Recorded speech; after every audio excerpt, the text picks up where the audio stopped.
La faute et le dommage étant au centre de notre étude sur la responsabilité civile, il est nécessaire d'étudier avec un œil juridique ce qui lie ces deux notions, le lien causal. En effet, même s'il y a une faute ainsi qu'un dommage, il est indispensable qu'il y ait un lien causal qui soit établi entre cette même faute et ce dit dommage. Dans le cas contraire, s'il n'y a pas de lien causal qui est établi, la réparation ne peut être effectuée. Il existe en droit plusieurs visions du lien causal qui conduisent à n'attaquer qu'une seule personne. C'est-à-dire que si plusieurs personnes ont participé à un dommage, je peux choisir quelle personne je vais attaquer, mais dès lors je dois faire un choix. Les différentes visions du lien causal sont les suivantes. Donc soit le dernier fautif, c'est la faute la plus proche du préjudice qui est retenue. Le premier fautif, on recherche la première faute sans laquelle le dommage ne serait arrivé. Ou alors celui qui a commis la faute la plus grave. Comme je viens de le dire, ces trois théories conduisent à n'attaquer qu'une seule personne, ce qui est à la fois leur point commun ainsi que leur inconvénient. Effectivement, comme attaquer une personne prend plusieurs années, si ma cible choisie étant le premier fautif, il aura eu de son côté le temps d'organiser son insolvabilité et moi, dès lors, je me retrouve dans l'impossibilité d'être indemnisée de mon préjudice. Pour rappel, l'objectif avoué des juges est de protéger la victime, donc celui qui a subi le dommage.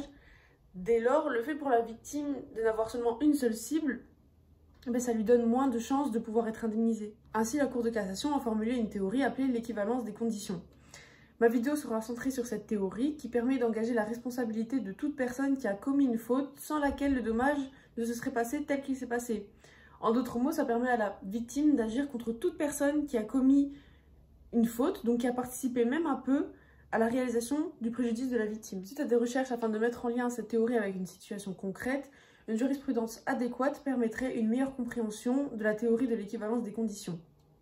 La jurisprudence que je vais analyser est celle du tribunal de première instance francophone de la 11e chambre de Bruxelles, datant du 29 janvier 2018. Les faits sont les suivants. Monsieur C circulait au volant de sa voiture, assurée par la SA 1G Assurance. Le 24 août 2015, il a malheureusement perdu le contrôle de son véhicule et a heurté un poteau. Après ça, il s'est fortement plaint de douleurs à la tête et suite à celle-ci, il fait un séjour à l'hôpital suivant examen sur examen, qui révélait à chaque fois plusieurs blessures. Un simple corset et une minerve lui ont été prescrits. Le lendemain de son accident, M. C a passé sa nuit dans le service de neurologie suite à de multiples complications que j'ai mis en évidence dans la jurisprudence. Il est resté dans ce service jusqu'au 20 octobre 2015 et malgré les complications, sa minerve lui a été retirée et la victime est malheureusement décédée le 27 novembre 2015. Le fils et unique héritier de M. C a sollicité de la SA 1G Assurance le paiement d'un capital d'essai de 12 394 € prévu par le contrat d'assurance souscrit par son défunt père. Et en effet, le contrat prévoyait le paiement de ses héritiers légaux d'un capital de 12 394 € en cas de décès imputable à l'accident. Mais la SA 1G Assurance décline son intervention au motif que le décès de M. C n'est pas imputable à l'accident. Il dit qu'il y a rupture du lien causal car M. C ne portait pas ceinture de sécurité lors de l'accident. En d'autres mots, cela veut dire qu'il faut impérativement que le décès de la victime soit en lien causal avec l'accident. La jurisprudence que dans le système belge, la causalité s'apprécie selon la théorie de l'équivalence des conditions et définit cette théorie. Le lien causal entre un fait et un dommage est établi dès que le juge constate que le dommage ne serait produit tel qu'il s'est réalisé in concreto sans ce fait et il suffit que le fait soit l'une des causes du dommage, il n'est pas requis qu'il en soit la faute exclusive ou directe. À ce stade-là de l'analyse de la décision, en vue de la situation et des définitions données, il faut se questionner pour savoir si M. C serait décédé de la même manière et à la même date s'il avait porté sa ceinture de sécurité.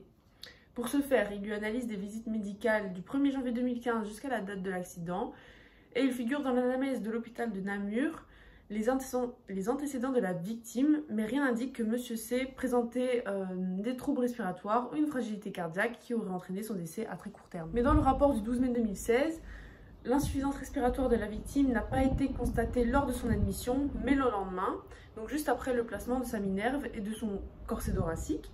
En effet, comme ce sont des appareillages très contraignants, ça a fortement limité sa mobilité et dès lors, ça a entraîné de multiples complications. Le docteur Lafontaine a affirmé que le port d'une minerve rigide dans les circonstances de ce patient est un des facteurs qui l'ont conduit au décès. Et je rappelle qu'il n'est pas requis que la cause du dommage soit exclusive ou directe. Dès lors, on peut en conclure que le décès est imputable à l'accident, car vu les éléments apportés, si le décès ne serait passé tel qu'il s'est passé, dans les mêmes conditions et à la même date, si l'accident n'avait pas eu lieu. On n'omet pas le fait que M. C ne portait pas sa ceinture de sécurité lors de l'accident, mais comme la preuve de cette circonstance n'est pas apportée, le lien causal que pensait être la SA 1G Assurance n'existe pas, en fait, il est rompu. Donc comme il n'y a pas de lien causal établi, on ne peut exonérer la victime, donc elle ne devra pas assumer les conséquences de sa faute et elle sera indemnisée en entier. La SAG Assurance ne peut donc décliner son intervention sur cette base et elle est donc tenue d'exécuter ses obligations, c'est-à-dire payer le montant indiqué au contrat au fils de la victime. Par contre, si un lien causal avait été établi, on n'aurait pas pu l'exonérer, c'est-à-dire que la victime aurait dû assumer les conséquences de sa faute et n'aurait pas pu être indemnisée en entier. Donc ce jugement prouve bien que l'objectif des juges reste de protéger les victimes, bien qu'elles aient été en partie en tort. Mais un problème se pose si la victime va attaquer plusieurs personnes et qu'il faut répartir le pourcentage de responsabilité. Les juges ont créé une solution pour la victime. Elle peut attaquer qui elle veut et cette personne, une fois avoir payé l'indemnisation, va devoir demander aux autres fautifs de payer aussi. Et cette théorie s'appelle la théorie in solido. Cela génère un problème quand la victime a elle-même commis une faute, comme dans la jurisprudence. M. C n'a pas porté sa ceinture de sécurité et a donc commis une faute.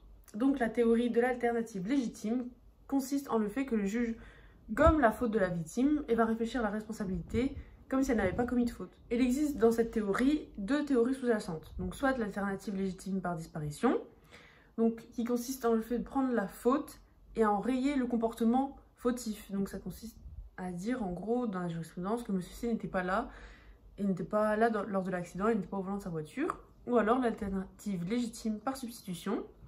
Le comportement fautif n'est pas effacé, mais il est remplacé par un comportement qui n'est pas fautif. Donc dans notre cas, ça aurait été que M. C portait sa ceinture de sécurité. Mon avis est que concernant la théorie de l'alternative légitime par disparition, j'entends bien que l'objectif premier des juges est de protéger la victime, mais j'ai plutôt l'impression que cette théorie bascule limite vers le ridicule. Et pour l'alternative légitime par substitution, elle est l'alternative légitime en Belgique, mais le problème est qu'il y a des cas limites, c'est-à-dire que des fois la Cour de cassation refuse cette théorie au motif qu'elle modifie la réalité. Or, c'est l'ADN même de cette théorie, c'est de modifier la réalité, et c'est quand même la Cour de cassation qui a créé cette théorie, mais elle la refuse. Pour conclure, ces théories mènent toutes à un seul objectif, c'est de protéger la victime afin qu'elle puisse être indemnisée de son préjudice. Et cette jurisprudence en est la preuve, c'est-à-dire que même si M. C ne portait pas sa ceinture de sécurité, son fils a quand même pu être indemnisé. Et le juge applique correctement la théorie de l'équivalence des conditions en la définissant et en approfondissant celle-ci.